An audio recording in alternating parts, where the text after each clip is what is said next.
Jak wiecie, w biznesie transparentność i uczciwość to najważniejsze cechy. Jak wiecie też, w agencjach Amazon bardzo często pojawia się sytuacja, że doprowadzamy do tego, że klienci nie do końca wiedzą, za co płacą. A w dzisiejszym odcinku chcę Wam opowiedzieć o sposobach, w jakie agencje doprowadzają do tego, że wprowadzają w błąd swoich klientów. Zapraszam.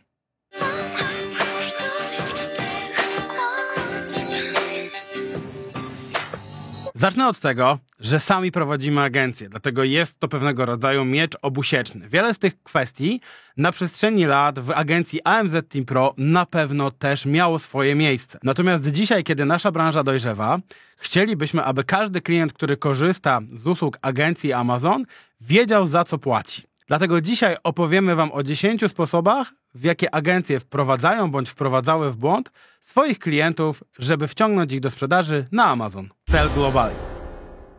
Jak wiecie, na Amazonie bardzo często przychodząc do agencji macie w swoim portfolio bardzo wiele produktów. Często odbywa się to w ten sposób, że wybieracie agencję, która mówi Wam, że zrobi Wam te produkty najszybciej, najwięcej, w najkrótszym czasie. Doprowadza to do tego, że agencje, które chcą zrobić to dla Was dobrze, bardzo często przegrywają, natomiast Wy zostajecie z sytuacji, w której podpisujecie umowę, a następnie nie jest dowieziona ta wartość, która Was interesuje. Ponieważ agencje korzystają tutaj z bardzo zmyślnego sposobu, jakim jest funkcja Sell Globally Build International Listings. Kiedy wejdziecie sobie na Amazon i wejdziecie sobie w zakładkę inwentory, następnie Sell Globally, to w zakładce Build International Listings, która znajduje się tutaj w tej przestrzeni, możecie ustawić sobie katalogi z rynku pierwotnego, z tak zwanego source'a, czyli ze źródła, które zostaną automatycznie przerzucone na inne rynki. Tutaj bardzo ważna informacja dla Was. To nie jest w żaden sposób korzystne w wielu wypadkach dla Was. Oczywiście, jeżeli prowadzicie sprzedaż tak zwanego wholesale'a, gdzie kupujecie już znane produkty, które są na Amazonie, to każda agencja powie Wam, że wrzuci Wam te produkty na klik, ponieważ wymaga to tylko i wyłącznie podpięcia pod już istniejące asiny. Natomiast kiedy wchodzicie ze swoją dużą marką, która posiada w swoim portfolio na przykład 1500 asinów, czyli innymi słowy numerów katalogowych produktu w Amazonie, mogą być to na przykład różnego rodzaju zlewy, mogą być to różnego rodzaju koszulki, ubrania i tego typu historie. I wtedy agencje bardzo chętnie mówią, że tak, one wrzucą, że to w pierwszym miesiącu powstanie, że te produkty zostaną dodane do platformy Amazon. I to najlepiej na wszystkich rynkach. Stosują do tego bardzo łatwy sposób, budują te katalogi na pierwszym rynku, uzupełniając minimalną ilość informacji, a następnie poprzez Build International Listing przerzucają te katalogi na inne rynki. Niestety, Amazon nie jest platformą, która wspiera masowe wrzucanie produktów na tą platformę. Pokażę Wam to na przykładzie jednego ze sprzedawców, który jest dostępny na tej platformie. Jest to firma Okluge. Firma posiada w swoim portfolio, zaraz Wam powiem ile, ponad 20 000 produktów. Kiedy taka firma przyszłaby do takiej agencji jak nasza, to dowiedziałaby się, że te produkty, które są już na platformie Amazon, możemy się na nie podpiąć i ustawić tylko cenę. Wow. Natomiast wszystkie swoje katalogi, wszystkie swoje marki musielibyśmy budować tutaj od podstaw. I bardzo ważne na platformie Amazon jest to, żeby te produkty po prostu były zbudowane dobrze. Bardzo często zdarza się później tak, że kiedy klient ma już wrzucone jakąś tam część tych produktów, wchodzi w nie od tak zwanego edita, czyli od edycji, to okazuje się, że one świecą kompletnie na czerwono, ponieważ nie są w żaden sposób uzupełnione. Amazon to platforma, na której sprzedaż w wielu wypadkach budujemy od pierwszego produktu i jakość naszych katalogów ma tam ogromne znaczenie. Dlatego nie dajcie się na to nabrać i nie wierzcie ludziom, którzy mówią Wam, że wrzucą tak dużą ilość katalogów w tak krótkim czasie. Zawsze będzie to kosztem czegoś i zawsze, jeżeli będzie tutaj tania cena, to też będzie słaba jakość. A na Amazonie jest to bardzo znaczące. I to jest pierwszy przykład. Brak zmian w kampaniach.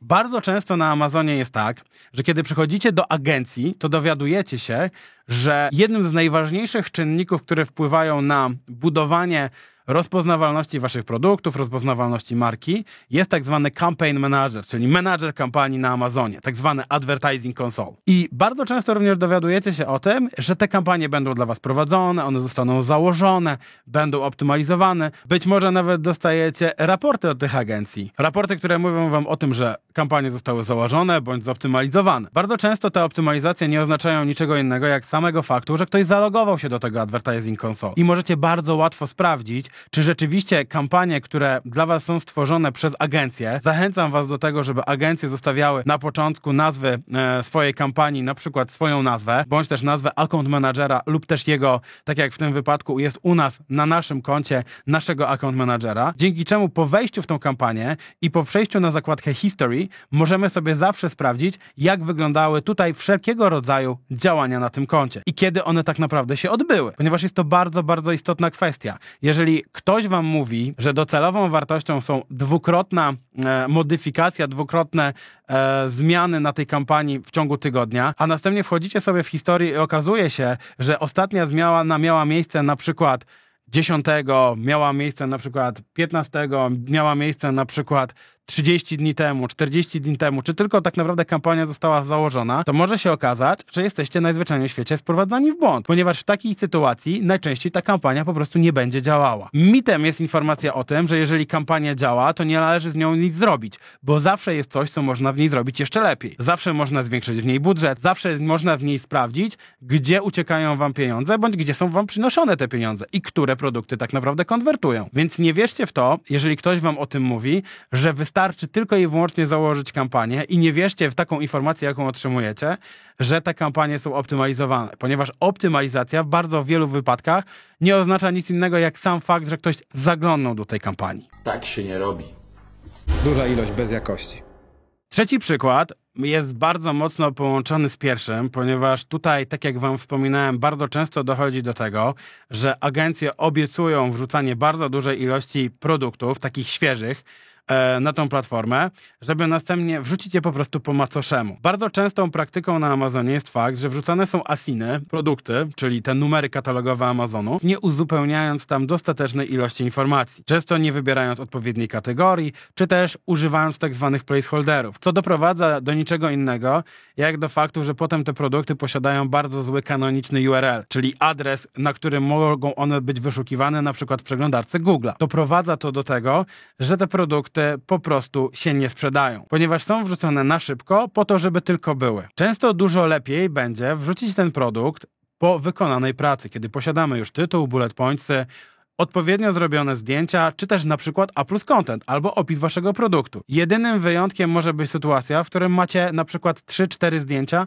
zamiast 7, ponieważ tutaj zawsze te zdjęcia można dorzucić w trakcie trwania już istniejącego katalogu produktowego. I to jest jedyna sytuacja, w której zezwoliłbym agencji na to, żeby wrzuciła mój produkt nieskończony na platformę Amazon. Brak doświadczenia w wydawaniu własnych pieniędzy. I tutaj będziemy odnosili się zarówno do marketingu, jak i do zarządzania katalogiem, jak i do zarządzania tak naprawdę stokiem, czyli innymi słowy magazynem waszymi produktami. Bardzo często, w większości wypadków tak naprawdę w naszym kraju, sytuacja wygląda następująco, że agencje, które mają prowadzić wam konto, nie posiadają żadnego swojego własnego doświadczenia w sprzedaży na tej platformie. Nie zarządzają swoimi własnymi stokami, czy też nie wydają swoich własnych pieniędzy na kampanie marketingowe. Dlatego bardzo często ciężko jest im zrozumieć to, w jaki sposób wy zarządzacie swoimi pieniędzmi i często bardzo dochodzi do tego, że po prostu je przepalają. Dlatego warto jest wybrać albo agencje, albo osoby, które miały już doświadczenie, chociażby w sprzedaży, albo które naprawdę miały już doświadczenie w tym, żeby stworzyć swój produkt od podstaw, zbudować na nim swoją własną wiedzę oraz zarządzić kampaniami marketingowymi na tym produkcie. Ponieważ tylko wtedy oni zrozumieją, jak to jest, kiedy z portfela ucieka kolejny 1000 złotych, tak naprawdę przepalony w kosmos.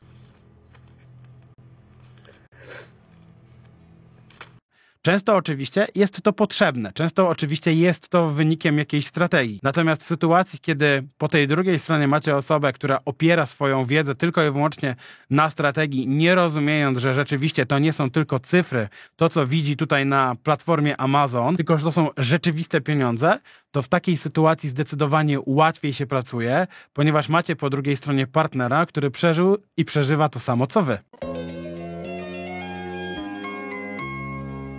Tak jak na przykład my. My na przykład sprzedajemy na swoim własnym koncie, posiadamy kilka swoich własnych marek, a także zarządzamy swoimi własnymi stokami, ponieważ posiadamy tutaj magazyny i zarządzamy swoimi własnymi pieniędzmi, jeżeli chodzi o marketing. Już nie mówiąc o ludziach i wszystkich innych kwestiach związanych z logistyką, robieniem zdjęć, grafikami i innymi kwestiami związanymi z zarządzaniem tym produktem.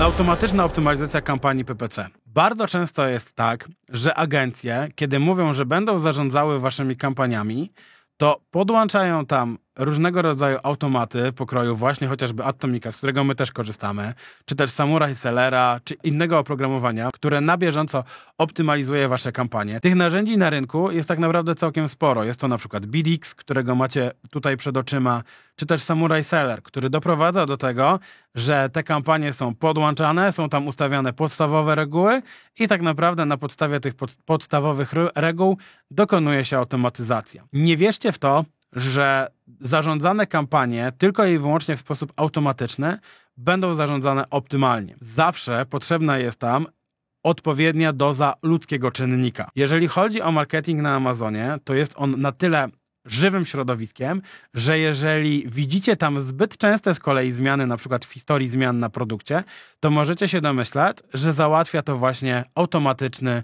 jakiś przewodnik, jakiś AI, jakaś sztuczna inteligencja, bądź też jakiś algorytm, który jest dostosowany do tego, żeby tylko i wyłącznie wykazywać pewnego rodzaju pracę, która nie do końca musi być dla was optymalna. Niepoprawna optymalizacja tytułów.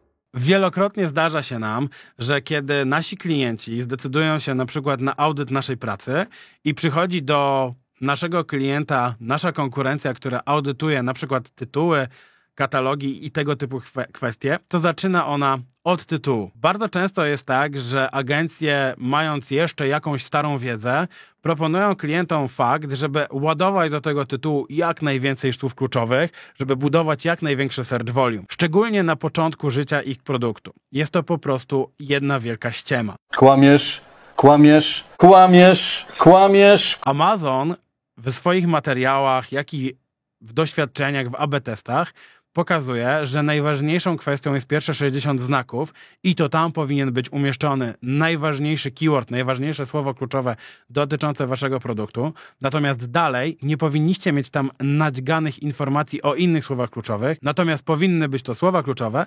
powiązane z cechami waszego produktu, które są potencjalnie ważne dla waszych klientów. Dlatego nie wierzcie w to, co zawsze mówią wam agencje odnośnie pracy kogoś, kto pracował wcześniej, że jest ona zrobiona zawsze źle. Ponieważ musicie sobie zawsze zdawać z tego sprawę, że nasza branża jest oparta na niewiedzy klientów. I w tej kwestii staramy się tutaj edukować naszych klientów, edukować dzięki temu kanałowi, tak żebyście wy wiedzieli we własnym zakresie, na co musicie zwracać uwagę i żebyście nie dali się nabrać podczas na przykład tak przeprowadzonego audytu. Ukryte koszta. Kolejną kwestią są ukryte opłaty. Bardzo często zdarza się, szczególnie przy obsłudze vendorów, ale sellerów też, że agencje opierają się tylko i wyłącznie na danych, które są im dostępne. Też nie ma się tutaj co dziwić. Natomiast wiedzą o tym, że opłaty na Amazonie są po prostu bardzo często bardzo wysokie. I bardzo często doprowadzają do tego, że klient w perspektywie czasu nie zarabia na tej obsłudze. Nie ma na przykład szansy na to, żeby na samym początku współpracy po prostu zarabiał. I ukrywają te koszty, tak naprawdę zamiatając je pod dywan, przed klientami. Szczególnie jest to widoczne na platformie Vendor, która to posiada bardzo wiele faktur, które są związane na przykład ze źle wysyłanymi produktami na magazyn. Nie edukują agencji klientów odnośnie tego, jak wygląda logistyka z prostego powodu, o którym wspominałem wcześniej. Ponieważ nie mają na przykład doświadczenia z tym faktem, sami nie wysyłają produktów i nie wiedzą, na co mogą narazić swojego potencjalnego klienta i jakie straty będą odczuwalne w jego portfelu. Proaktywne podejście do klienta. Kolejną kwestią, o której teraz powiem, jest kwestia związana z proaktywnością. W tym konkretnym temacie, jako właściciel agencji, mogę się uderzyć w pierś, ponieważ jest to kwestia, z którą my też bardzo mocno walczymy. Najczęściej agencje na rynku polskim są reaktywne, czyli reagują na to, co przyniesie klient, reagują na te zlecenia, które ma klient. Najczęściej kończy się to tylko i wyłącznie na tak zwanym audycie i pierwszej strategii, natomiast z biegiem czasu, kiedy ta strategia jest już wdrożona, to nie pojawia się dalej proaktywność, tylko stajemy się reaktywni. Dlatego dajcie tutaj sobie dużą dozę optymizmu i dużą dozę czasu na to, żeby edukować swoje agencje, edukować ludzi, z którymi pracujecie w temacie właśnie budowania strategii i swoich własnych oczekiwań, ponieważ tylko i wyłącznie dzięki oczekiwaniom, które budujecie z agencjami, te agencje mogą je dowozić. Bardzo często doprowadza to do sytuacji, że reaktywna agencja jest bardzo źle widziana w oczach swojego klienta, ponieważ nie wychodzi z propozycjami. Bardzo często agencje po prostu czekają na to, aż dostaną informacje, ponieważ są na stałym czynszu i tak czy siak, czy się stoi, czy się leży, to klient będzie musiał zapłacić fakturę. Oczywiście zdarzają się też sytuacje w drugim kierunku, gdzie to agencje wysyłają informacje do klientów odnośnie tego, co będzie potrzebne, na przykład tytuł, albo informacje do tytułu, informacje do produktu, albo zdjęcia i tak dalej, natomiast nie dostają żadnej odpowiedzi od klienta. Więc jeżeli chcecie się zaangażować w sprzedaż na Amazonie, to musicie być pewni, że wasze zaangażowanie też będzie do tego bardzo potrzebne. Brak znajomości produktu. Bardzo wiele agencji mówi, że przygotuje na przykład 1500 opisów do produktów, o których wspominałem wcześniej, nie widząc na oczy nawet jednego produktu. Nie wierzcie w to, że tego typu opis będzie stworzony na dobrym poziomie. Oszukałeś mnie. Tak. My jako agencja, tuż po podpisaniu umowy, zakupujemy od klienta, bądź też dostajemy, jeżeli jest taka wola, produkty, o których będziemy pisali, ponieważ jest to bardzo istotne dla naszych account managerów i brand managerów, tak żeby byli w stanie poznać ten produkt, zobaczyć jakie są jego unikatowe cechy sprzedażowe, stwierdzić, czy rzeczywiście ten produkt jest jakościowy, czy też nie i w ogóle się z nim zapoznać. Jest to kluczowa kwestia, ponieważ informacje, które dostajemy, bo często też dostajemy w ramach katalogów czy tak zwanych checklist, bywają niewystarczające, a koniec końców klient, który otrzyma ten produkt, i tak zostawi mu recenzję, i tak naprawdę zagłosuje portfelem, czy ten produkt spełnia jego wyśrubowane oczekiwania, czy też nie. I dlatego my jako agencja, która zna i która też sprzedaje na Amazonie produkty, w wielu wypadkach i na wielu latach doświadczeń wiemy, jakie są istotne kwestie związane z samym produktem. Bardzo ważną kwestią jest tutaj też opakowanie, które często na przykład nie występuje w tych materiałach promocyjnych, czy też w opisie czy checkliście, którą otrzymujemy od klienta, a które ma niebagatelny wpływ na jakość tak zwanego buyer experience, czyli na jakość doświadczenia zakupowego naszego klienta. Dlatego tutaj mogę wam jasno powiedzieć, że powinno wam się zapalić czerwone światło, jeżeli agencja, z którą współpracujecie, nie wspomina nawet o fakcie, że chciałaby poznać produkt, albo opiera się tylko i wyłącznie na informacjach pisemnych. Rozwój sprzedaży na rynkach europejskich. Agencje, które zajmują się Amazonem, bardzo często kuszą swoich klientów faktem, że będą w stanie sprzedawać na całym świecie albo w całej Europie, żeby to na koniec skupić się tylko i wyłącznie na jednym rynku. Pamiętajcie o tym, że to też jest częsta sytuacja, że wpadacie w taką pułapkę jako klienci, jako sprzedawcy na Amazonie, czy w ogóle na rynku e-commerce, w której to chcecie sprzedawać na maksymalnej możliwej bazie marketplace'ów, a to tak naprawdę do niczego nie prowadzi, ponieważ to, co jest bardzo ważne, szczególnie jeżeli chodzi o Amazon, to dobrze zrobione katalogi. Lepiej jest zrobić dobrze katalogi na jednym rynku, niż mieć je zrobione na wszystkich rynkach europejskich na bardzo słabym poziomie. Dlatego pamiętajcie o tym, że musicie tutaj mierzyć siły na zamiary. I jeżeli wiecie o tym, że nie dysponujecie takimi środkami, nie dysponujecie na przykład umowami kurierskimi na całą Europę, to zanim do tego doprowadzicie, że ta sprzedaż będzie chociażby na całą Europę, minie trochę czasu. I nie dajcie się tutaj zwieść obiecanką agencji, obiecanką ludzi, że jest to takie proste. Po prostu nie jest. Jeżeli chodzi o ten materiał, to mam tutaj jedną bardzo ważną informację. Nie wymieniam tutaj żadnej konkretnej agencji z nazwy. Nie mam tutaj zamiaru walczyć z żadną agencją, nie mam tutaj zamiaru się naparzać, jak lubię to nazywać. Natomiast dla mnie bardzo ważne jest to, żeby klienci, którzy nas oglądają, rozumieli, na co muszą zwracać uwagę, bo tylko i wyłącznie dzięki temu będziemy w stanie poprawić jakość agencji w Polsce i dzięki temu nasi klienci będą mieli większą szansę na sukces, który jest dla nas bardzo ważny. Dziękuję wam serdecznie za dzisiejszy odcinek. Zapraszam na kolejne. Do zobaczenia. Cześć!